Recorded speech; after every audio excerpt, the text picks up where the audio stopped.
God designed the human body as a finely tuned and extremely powerful physical engine, but it needs fuel to keep running.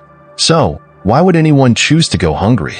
The world calls the act of not eating a diet, usually to lose weight or for health reasons, but some abstain from eating for spiritual reasons, something the Bible calls fasting. Fasting is done for a specific period to achieve a spiritual goal. Jesus told his disciples about fasting in Matthew 6 verses 16 to 18.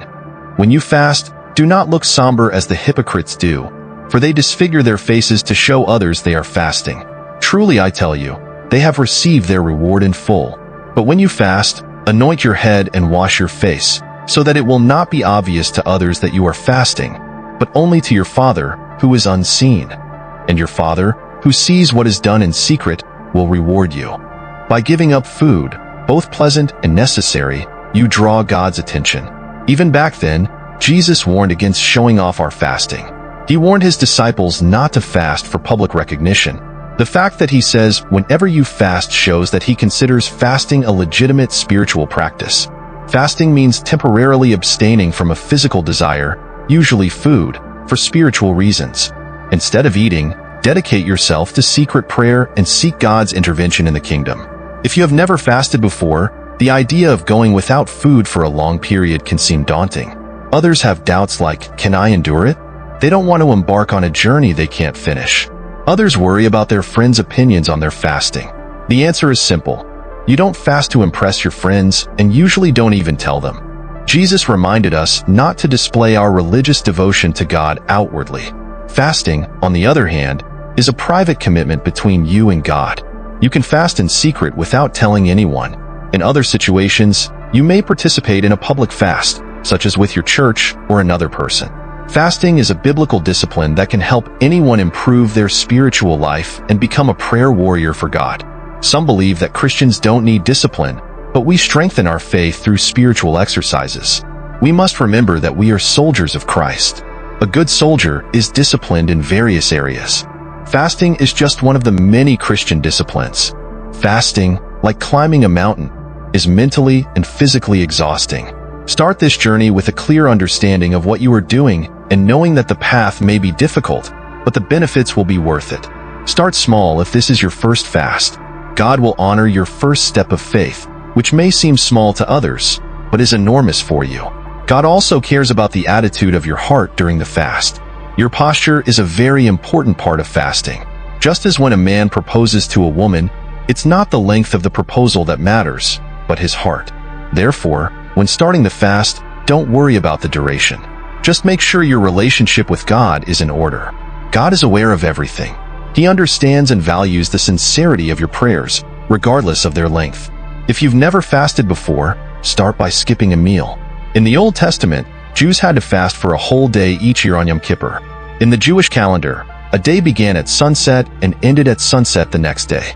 God taught the Jews to count their days. Thus, the evening and the morning were the first day. Genesis 1 verse 5. Plan to start your fast at sunset, or perhaps just before sunset. This means you skip the usual dinner. Then skip breakfast and lunch the next day until the sun sets. Most Jews broke their fast with a normal meal. If you are fasting for a specific prayer request, invite someone to pray and fast with you.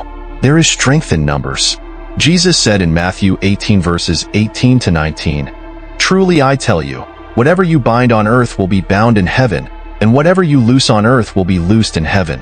Again, truly I tell you that if two of you on earth agree about anything they ask for, it will be done for them by my Father in heaven." These verses don't just refer to prayer, but also to the commitment we make with another person. Directed fasting. As you prepare to fast, examine your heart to discover why you are fasting. Make a list of your concerns. Put it on paper so you can see it with your own eyes. When you keep something in mind, it can become confusing or vague. You may have a rough idea of why you should fast now, but take the time to write down your reasoning. This will sharpen your focus when you see it written. Plan everything. Don't start your fast casually or with a hit-or-miss attitude. Plan for success. Decide firmly to fast for one day, regardless of the circumstances.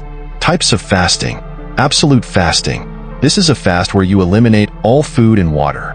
Paul followed this type of fast for 3 days after seeing the Lord Jesus on the road to Damascus and becoming blind. And he, Paul, was 3 days without sight, and neither ate nor drank. Acts 9 verse 9.